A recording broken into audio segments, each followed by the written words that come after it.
now is the next step, and it's this step I find, depending on people's emotional status, blatantly comes out. I'd say you get to know everybody's unconscious thoughts from when they were 5 years old, or even from when they were 2, literally vomits out at this stage. And it's called the comparative measuring process. Now, my mom knows exactly what I'm talking about when I say this, because we've dealt with millions of students that have demonstrated the same process. And what a lot of people have a fear of is thinking that they can't draw in proportion. And when they don't go back and follow the system rules, how to practice and draw in proportion, then they start really beating themselves up in this stage. And then they either want to leave their pictures where they are, or they just really start beating themselves up. And here you can see what kind of life they've had, how they've spoken to themselves in the past, who has spoken to them like this, because they've learned it from somewhere. So it really comes out here. Now, you started a process where you got them to just understand the basics of what is comparative measuring.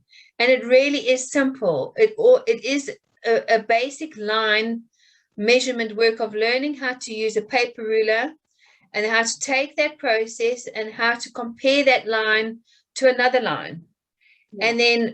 And then see, okay, if that line's that length, where is it another length the same, and move it across the page using a what we call a house template, a very, very basic house template. So that's the first process, just of that. And then the second process is triangulation, where you're taking an angle and you're transferring an angle without measuring the angle. So it's two polar extremes, really, because one you're measuring, the other one you're not measuring at all. Do you want to just explain the basic technical process in that, and what does that help you with in achieving your drawing process? Well, once again, you start off with rule of thumb, where there's just no measuring. You just guesstimate the fun. I think it should be this way. So that's what you think it is, and what it is invariably not what you think it is. So you move into now accuracy is what it is. So you take your head away, and all you're doing is you're comparing one section to another. So you're comparing width with height, using line work that can be sectioned off, obviously. So in other words, so just to add to what you say, and that helps you be able to draw anything and everything from a face to anything, a flower. Comparing with widths, height with widths, height with widths. That's your basics. You've got height, you've got width, and then you've got depth. Just the three, things to watch out for. And technically, what that does is that brings your images later in, to stand off the canvas, to look like you can actually pick it up. So that's what what these fundamentals help people achieve. Is that correct? Yeah, just with line work. Okay, just with line work. So when we're saying line work, we're meaning just pencil work. And now, line work using a very thin paintbrush. Yeah, or thin paintbrush or pencil, all these areas. Now, a lot of students don't like to do this because it is so simple. This is what I've noticed. And it's because they think that you're holding them back if they go and do this simple exercise, and they're not really understanding the process. And you explain, you say, well, this is where you're going to use it.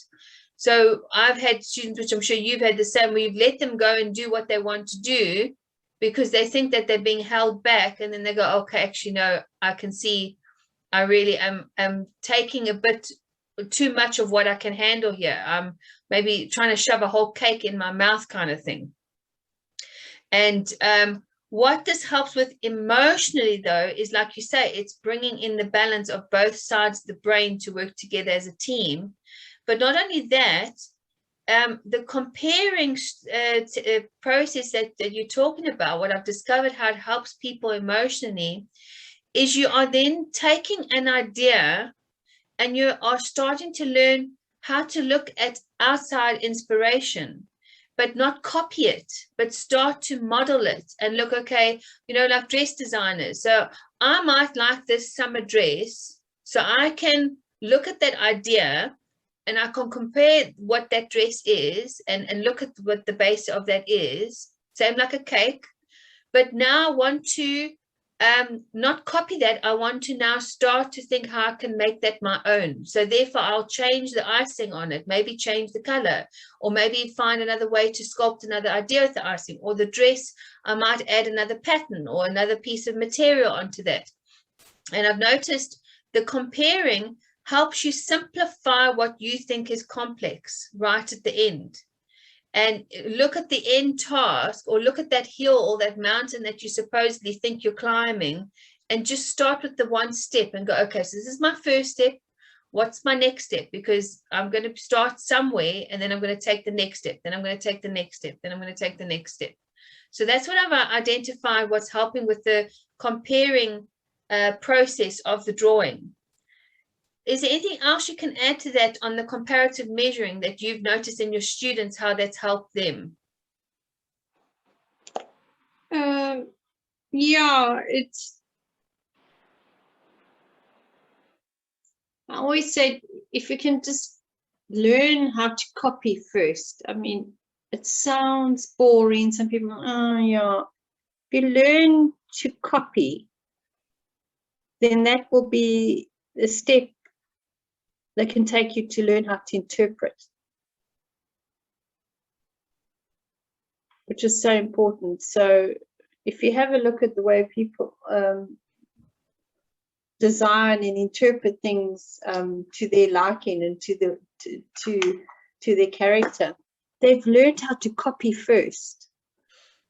Okay, so let me simplify that for the viewers, because it's like if you're working in your company and you're setting up a business and you go for business training, you're first learning what it takes to set up a business, say the business skills. Or if you're a teacher, yeah, you know, there's some things, there's some strategies that might appear boring, but are the foundation to that area in your life. Or even, you know, being a parent, you know, what do you need before you go to hospital to give birth, or what do children need, you know, things like that, the basics on those sides of things. But then when you're comparing, what it teaches you later down the line is to build the confidence to know the skills so that you can push yourself to the next level, to push yourself out that restriction zone of restricting yourself. So it almost pushes your confidence later because you know that basic skill.